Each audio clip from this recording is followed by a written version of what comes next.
Hello and welcome everyone to this Warcraft replay. This is going to be the 5th game of this best of 7 series. Yeah. Uh-oh. No. Anyway. Oh god. Alright, are you going to stay there? There we go, finally. What I was about to say was that at this point I would say that 5 games is the most games I've casted in a series, but there is the potential of going more. Right now the score is tied once again at 2-all. If this pattern keeps on going, Tho will win, because it's been like Tho, Moon, and of course if Tho wins the next 2 out of 3, then he obviously wins because he won 4 out of 7, so yeah. Anyway, fairly interesting game 4, or not, I guess. I mean, like, at the end of the game, Tho just ran out of gas, I guess. I think we have seen Moon just react very well against siege tanks, or siege engines. We saw that against Yumiko, Moon versus Yumiko. I'm not sure if that was the same finals or not, but I'm pretty sure it was. He just reacted very well. He, albeit kinda played a little cheekily with just massing up Ancient of Wars. That's really an army, but besides the point, he managed to just thwart Yumiko, I think, and that was kinda good. Not sure why Tho resorted to going mass siege tanks. Initially he went mass flying machines, but that was a rather weird comp to go. Then he went siege tanks, added in a couple of mortar teams as well as knights, and then ran out of bases, and then just could not he could not support another army. And as soon as Moon just saw this opportunity, he just took it, and of course managed to win game 4. +6 claws will be the item for the Warden as the first hero for Moon. Of course, this is her second appearance in this series. Her first was in the previous game anyway. Did fairly well. I'm not sure how much of an impact her ultimate ability had later on. Sure, it kinda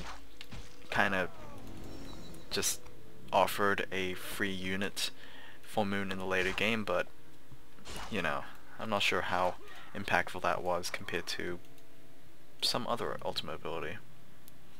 And of course we did see Storm, Earth and Fire again, but that was when Tho gave the GG and we just could not see it in action. How unfortunate. Oh well.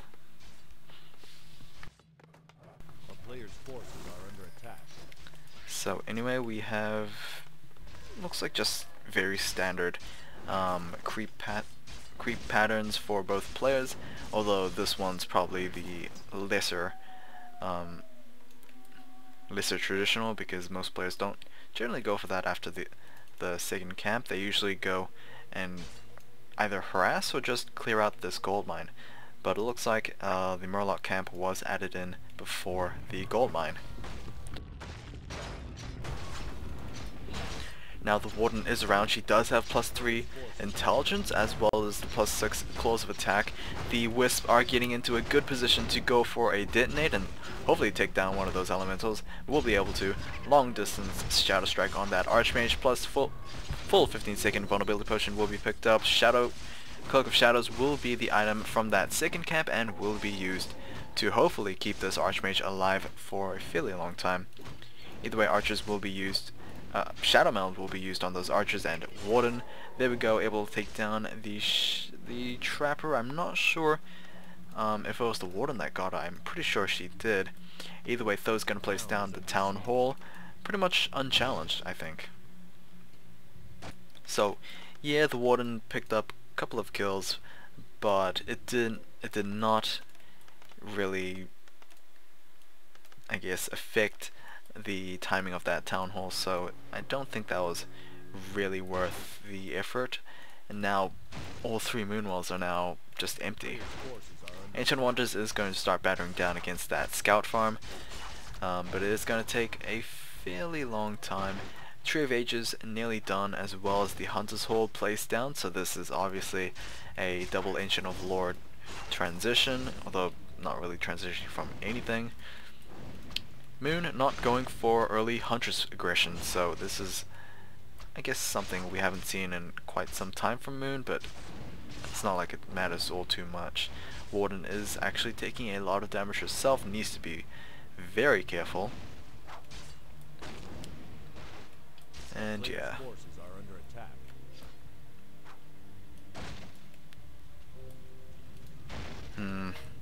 I'm actually thinking, like, this is game 5 and the score is 2-all.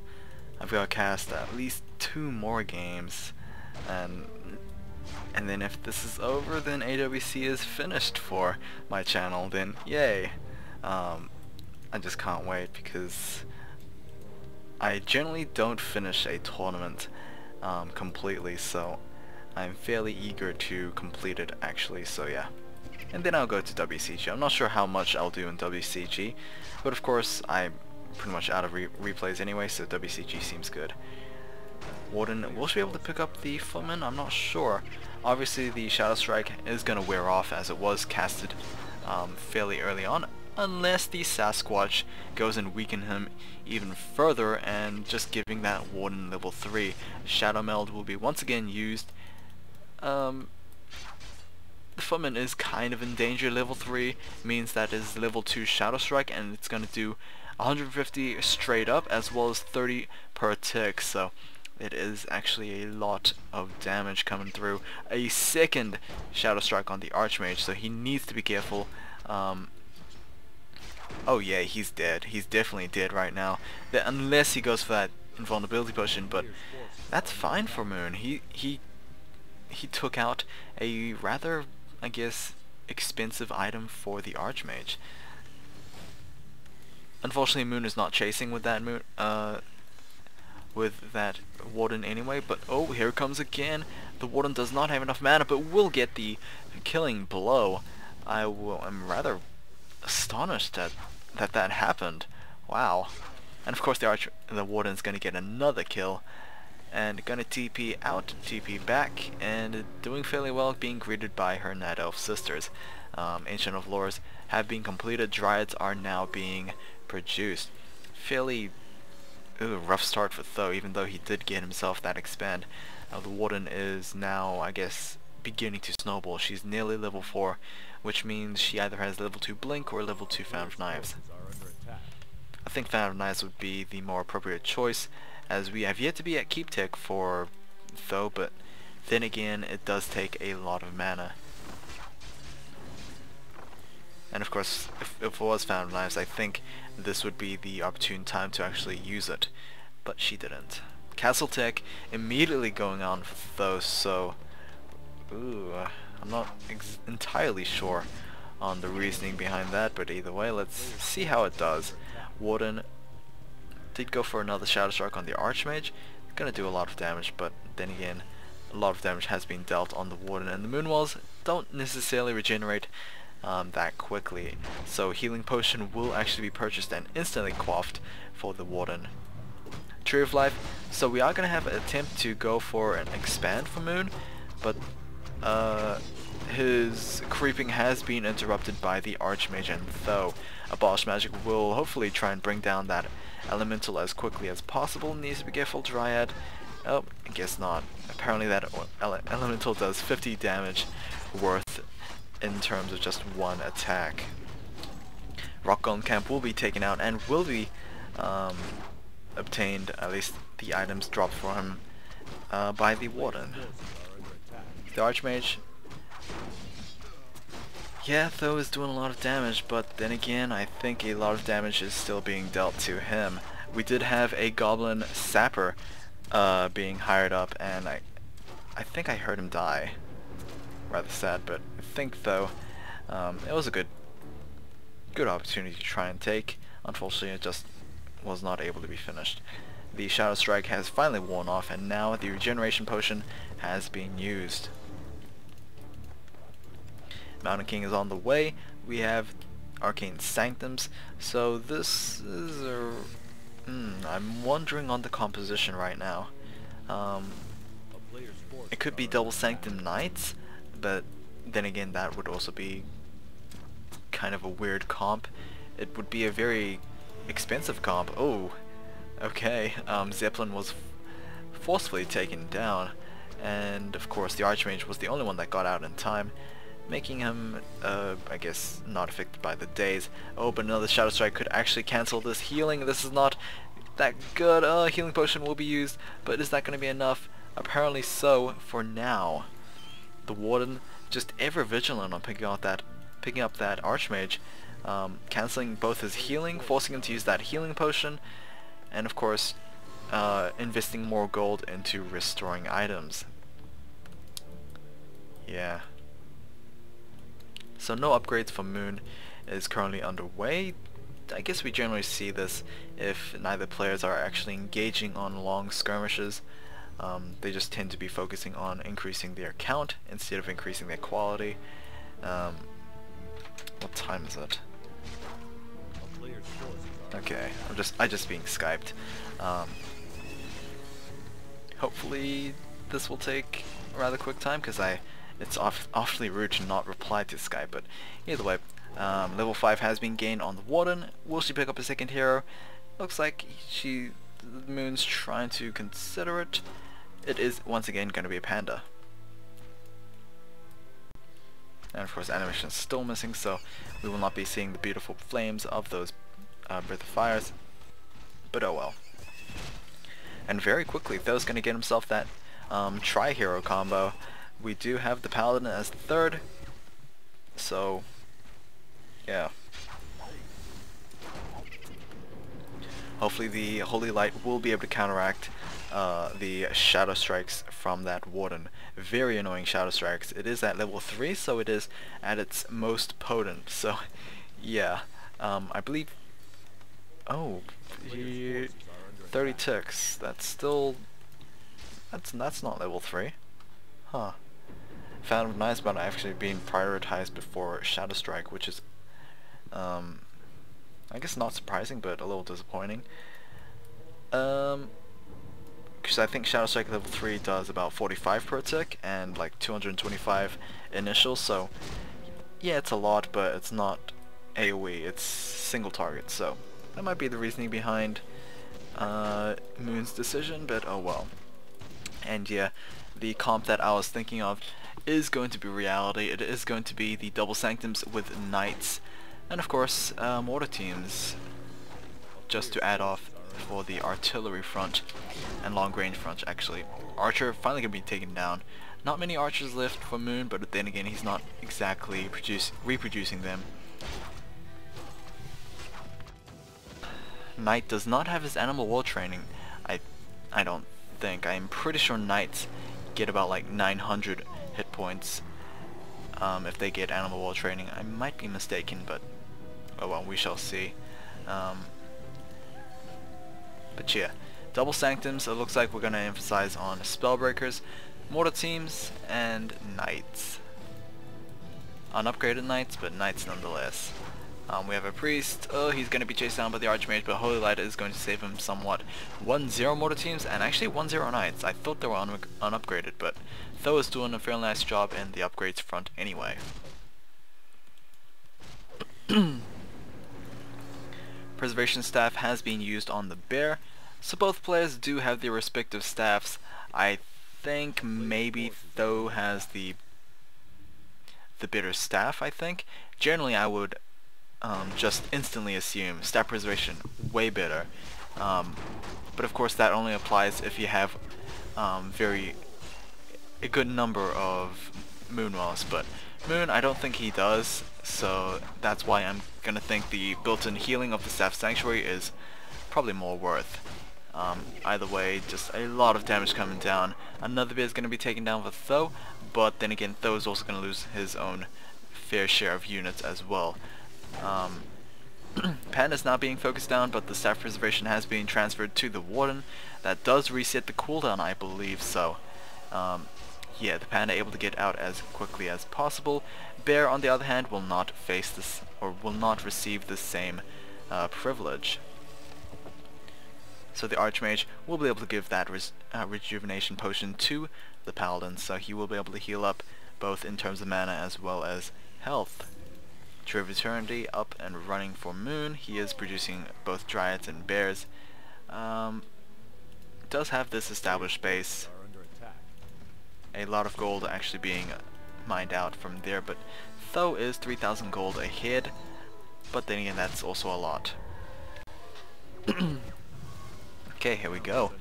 Fan of Knives once again coming down, but Stormbolt will be able to try and stun that Warden. Preservation Staffs as well as Staff Sanctuaries being constantly used from both players. There we go with another Fan of Knives.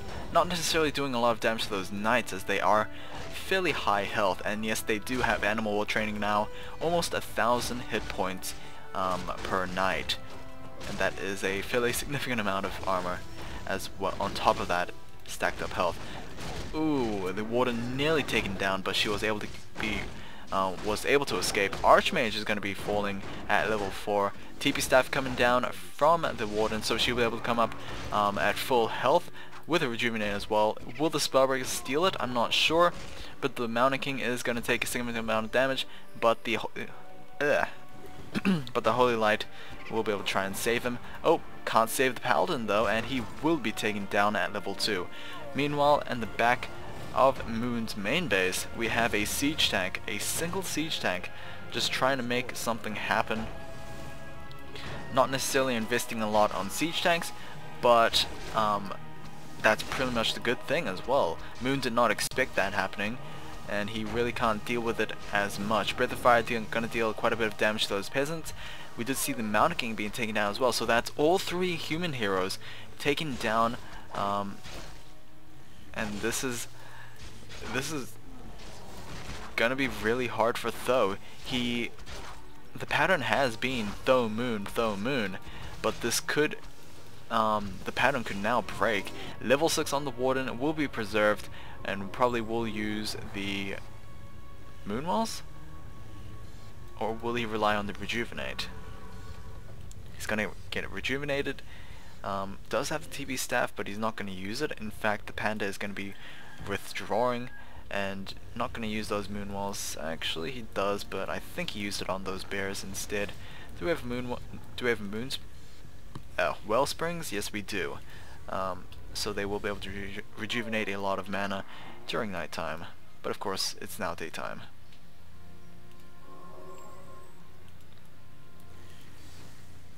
So the Knights are now 2-0 as well as the Spellbreakers. Mortar teams are 1-0, but we don't have enough mortar teams, I don't think. The Bears are very nice against those Knights.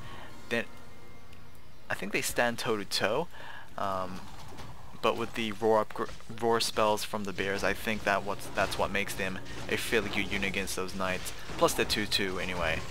Knights at 2-0. There we go with the Avatar of Vengeance. Plenty of corpses on the ground. Spirits of Vengeance will be spawning soon. Spirits of Vengeance are invulnerable, so they are a fairly good harassment unit. And of course they're free as long as corpses are on the ground, so it is a nice way of getting free piercing damage. Another Knight falls before the Night Elf army, and this is going to be fairly troublesome.